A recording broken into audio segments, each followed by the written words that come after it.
Boas noites. A Deputación de Lugo mantén en riba da mesa a oferta que lle fixo a familia de Álvaro Gil para que esta colección volva ao Museo Provincial. Como xa lles contamos, onte pola mañá a familia irrumpiu por sorpresa no Museo Lucense e levou toda a colección. Hoxe o vicepresidente da Deputación, Antonio Veiga, dixo que a oferta da institución provincial sigue en pé e que o que lles gustaría sería que as pezas volveran a estar no museo. Subliñou que as relacións coa familia son cordiais e deixou a porta aberta a posibles e futuras negociacións para recuperar a colección. Unha colección que, segundo publica hoxe El Progreso, foi levada a unha cámara acorazada de Madrid polos netos do mecenas lucense. Houve un procedemento que xa vistedes como foi, xa sabedes cal foi a oferta da Deputación, que eran os 2.350.000 euros feitos por un tasador, máis os 600.000 de costas xudiciais. Eles decidiron levantala en aplicación da sentenza. Sei que a levan para Madrid, desgraciadamente todo vai para Madrid sempre. A nós gustaríanos que isto vera aí, lóxicamente, pero non todo o museo é Álvaro Xil. Non sei se alguén pode interpretar que debe ser as únicas pezas que había no museo, non? A parte de ao mellor non valorar bastante o museo en sí como tal, non? E o dinamismo que ten e o traballo que se fai ali, a actividade que se fai, non só a parte expositiva, o museo é algo máis que a exposición, non? Eu creo que é un motor cultural de Lugo, pero dos máis potentes, independentemente de que esteñan as pezas de Álvaro Xil ou non esteñan as pezas de Álvaro Xil. Desde logo que a todos nos gustaría que estuveran ali, pero o proceso foi o que foi, a situación veu dada polo que veu dada, non nos vamos a enganar agora mismo, e a Deputación chegou a donde tiña que chegar. Chegou a donde tiña que chegar, eles tiñan unha sentenza na mão, unha sentenza dun pleito que non foi, desde logo, que provocado por este goberno provincial, e o resultado foi eso, non? Xa digo, nos gustaría que seguira aí todo ese legado, sobre todo o relacionado coa arqueoloxía e máis cousas que se levaron, lamentar que agora non están aquí. E o museo vai seguir sendo un referente, un motor cultural para Lugo. Hai moitísimas cousas que ver no museo. Se un día volven as pezas, mellor que volveran, non? Os traballadores de alimentos lácteos recibiron esta semana o auto de extinción definitiva dos seus contratos. Ademais, as dúas marcas de alimentos lácteos, Deleite e Mu, poderían alcanzar un prezo d'1 millón de euros no mercado. Do día 15 atópanse extinguidas a totalidade das relacións laborais. Neste momento estánse tramitando a documentación oportuna para os traballadores para que podan xestionar tanto o desemprego como a solicitude diante do Fogasa, que a día de hoxe é o único que van a ter garantizado para percibir tanto os salarios que se lles adevedan como as indemnizacións, non? Despois estaremos a ver que é o que dá de sí o plan de liquidación, ver se hai capacidade para poder recuperar algo e se lles restituye parte daquelas cuantías que lles queden sin pagar, non? Como decimos, de todos os xeitos agora estamos pendentes de que adquira firmeza o plan de liquidación e tal cal se desenvolva, tamén estaremos moi atentos. Non temos, a medida que pasa o tempo, non temos moita esperanza posta tamén no plan de liquidación, toda vez que vemos que non se están xenerando expectativas, nin se están vendo intereses, non? Con relación ás marcas, e ao mesmo tempo, cando non trascende ningún tipo destas historias, nos parece preocupante, non? Toda vez que o plan de liquidación en sí era unha boa ferramenta que podería permitir a calquera industria facerse con unhas marcas e facerse con uns traballadores, non? O alcalde de Cospeito, Armando Castosa, asegura que é rotundamente falso que non se lle facilite a información e documentación municipal á voceira socialista. Ademais, asegura que no Concello todo se fai conforme á legislación e que presentará toda a documentación que se requira para acreditalo.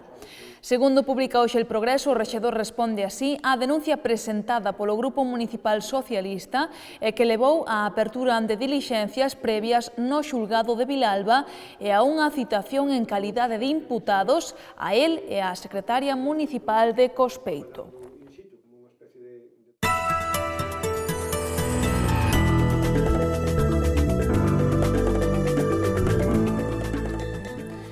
A Deputación rescinde o contrato coa empresa que se encargaba da seguridade no Pazo dos Deportes e no Museo Provincial. Faino porque, segundo explicou hoxe Antonio Veiga, incumpriu o prego de condicións no referido ao mantemento das condicións laborais. Doutra banda, hoxe o voceiro socialista na Deputación, Manuel Martínez, informou de que o Tribunal Superior de Xustiza de Galicia desestimou o recurso interposto polo Concello de Lourenzá contra o programa Lugo Emprega posto en marcha pola institución provincial lucense.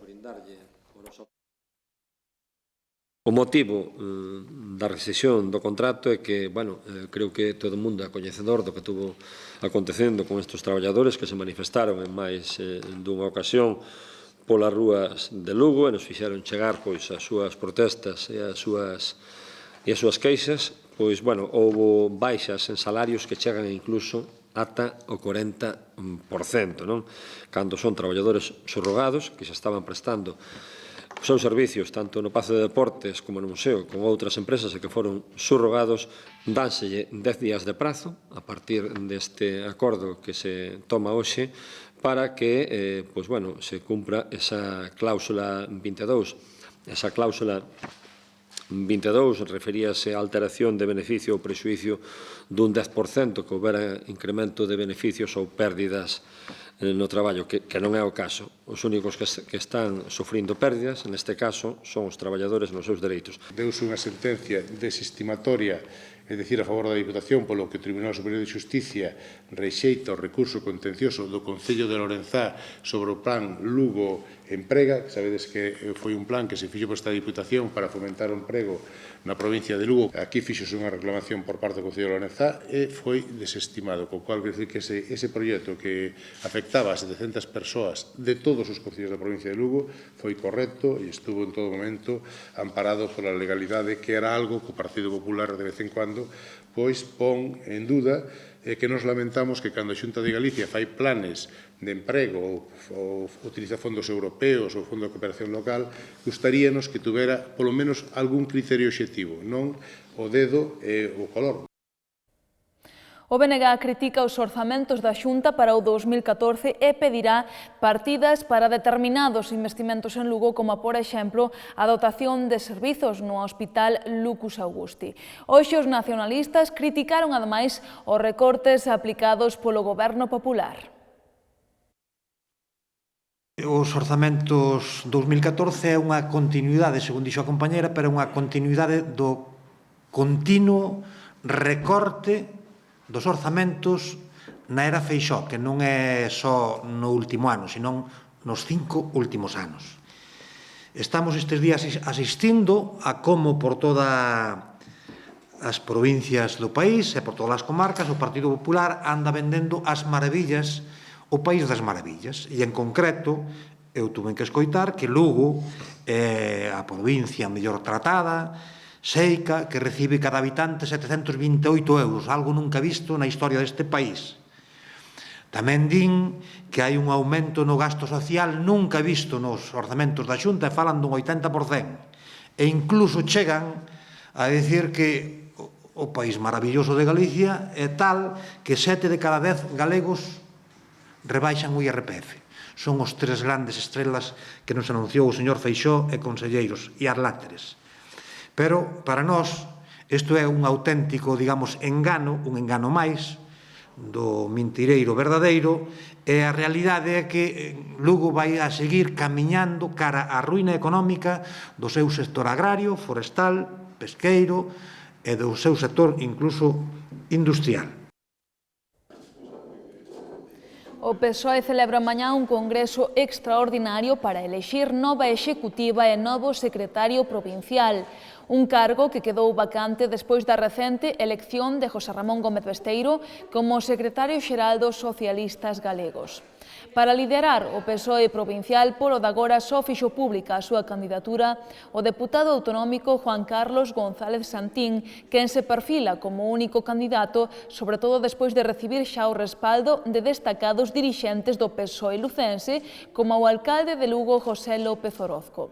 Aínda así, calquera militante da provincia de Lugo podería presentar mañá a súa candidatura para suceder a Gómez Besteiro dentro do propio Congreso.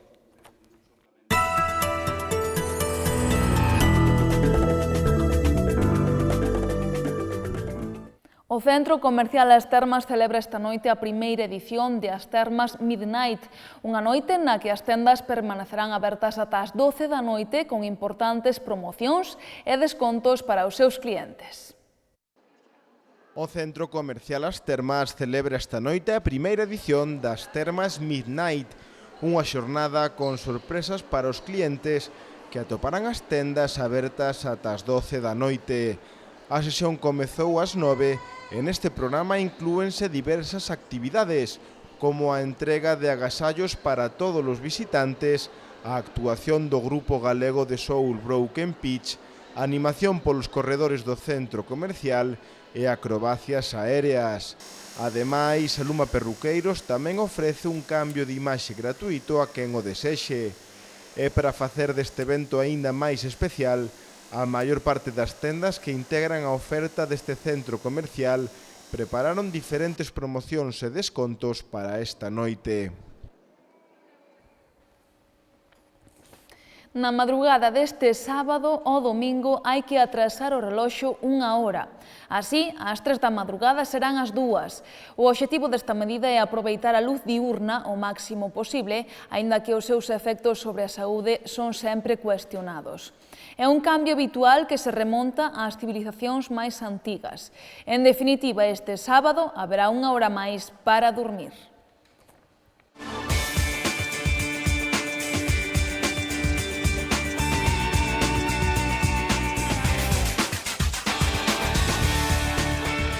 A Deputación aprobou o plan para a enaxenación das accións que posúe no Breogán. Antonio Veiga asegurou hoxe que o plan marcado garante a viabilidade do equipo. A nosa intención era que o clube Breogán sexa de Lugo, que non se deslocalice, que a maioría sexa de Lugo, e tal como se mantivo desde un principio tamén este proceso estáse axustando o que é a legalidade e a legislación de aplicación, non? Estamos falando de unha sociedade que ten 154.699 accións, propiedade da Diputación son 74.799 e o valor desas accións é 1,16 euros. 1,16 euros. Entonces, o proceso que vamos a seguir é o seguinte.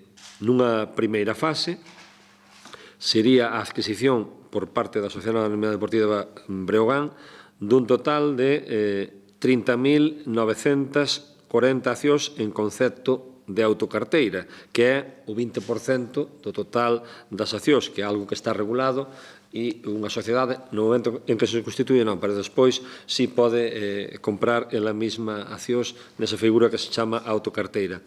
Este plazo sería até o 31 de decembro de 2013.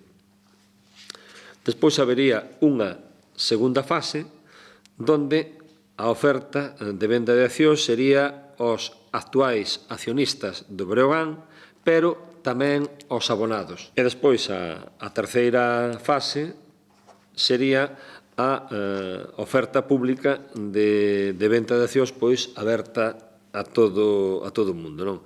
Agardamos cumplir co que dixemos xa desde un primeiro momento en que se acordou por parte do Goberno da Diputación deixar a maioría accionarial na Sociedade Anónima Deportiva e que o clube, siga sendo de Lugo, dos lucenses, e dos aficionados ao Breogán. Mañá, primeiro encontro da temporada para o Durán Maquinaria Ensino que se enfronta ao Aros de León. Javi Muñoz amosouse preocupado polo limitado plantel co que conta, algo que tentarán paliar en parte fichando a unha nova base. Bueno, me preocupa sobre todo porque como sabéis, tenemos jugadoras pues veteranas, como es el caso de Mireia, y sobre todo porque al final una jugadora para nosotros importante, pues no tenerla durante una semana o 2 semanas, pues es un hándicap importante porque no tenemos, como bien dices, tenemos un equipo pues muy corto y muy limitado. Pero bueno, yo creo que ahí pues tendremos que hacer un esfuerzo el resto, y igual que hicimos el año pasado, donde hemos tenido pues lesiones de larga o media duración, pues intentar paliarlo como podamos. Y bueno, yo creo que en ese sentido pues el club pues intenta trabajar para buscar los recursos suficientes para poder incorporar a otra jugadora, y por eso os decía que de momento no vamos a incorporar a ninguna jugadora más, solo vamos a incorporar a una base, pero en caso de necesidad o en caso de que podamos conseguir esos recursos, pues intentaríamos fichar a otra jugadora que evidentemente está claro que nos hace falta. Sí, el Aro tampoco sabemos lo que decía, lo de las americanas y eso, pero bueno, sabemos cómo trabajan ellas, juegan siempre a un ritmo muy alto, presionando desde arriba, no paran, todas juegan de todas las posiciones, que eso para las pibos siempre es un poco más difícil, pero bueno, ya llevamos años jugando contra ellas y sabemos cómo juegan, entonces vamos preparadas para ello. No, presión la verdad que no, pero siempre uno como jugadora siempre quiere llegar a lo más alto, en este caso lo más alto es ascender y primero clasificarse. Para ello tenemos que ir partido a partido e intentar cada fin de semana traernos una victoria a casa. Bien, bien, la verdad que nos quedó pena el fin de semana no haber podido traer la Copa Galicia a casa, pero el equipo contento porque competimos a un gran nivel y al final con lo que nos tenemos que quedar con eso, ahora empieza lo bueno que es la Liga. Y estamos todas con muchas ganas de empezar, que la pretemporada ha sido eterna, y nada, con ganas de que sea sábado ya y empezar a jugar. O Lugo recibe o domingo a visita do Sabadell, conxunto que conta con 5 puntos menos que os de Setién. Os lucenses tentarán sumar a victoria despois do mal sabor de boca que deixou no vestiario o empate da pasada xornada en Huelva. Para este encontro, o técnico cántabro ten as dúbidas de Iván Pérez e Pablo Sánchez e a baixa por sanción de Víctor Marco.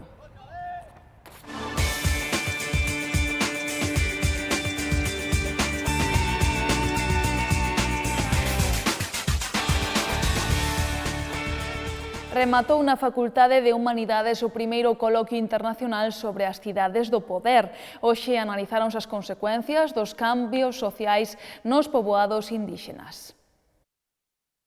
Estudiar las llamadas 14 ciudades del poder, es decir, las ciudades que por parte del poder del Estado romano han sido escogidos a partir del momento en que se termina la conquista de la península ibérica en la época del emperador Augusto, finales del siglo I antes de Cristo, y las ciudades que van a representar ese poder desde el punto de vista administrativo, jurídico, también desde el punto de vista urbanístico, de las formas de vida, de la escritura, del estilo de vida en general.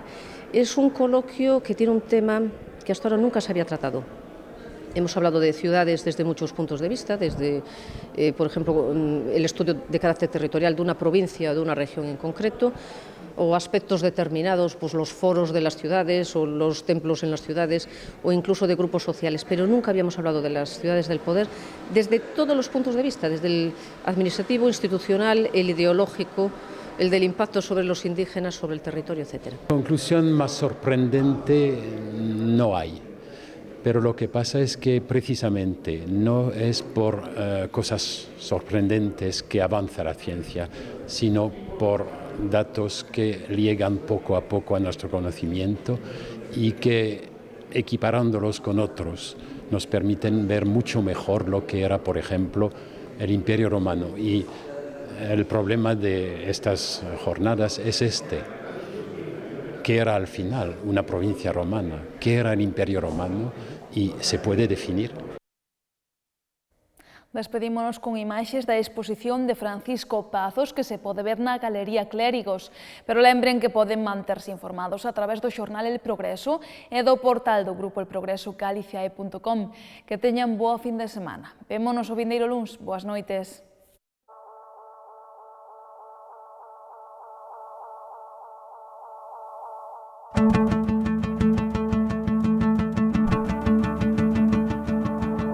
Música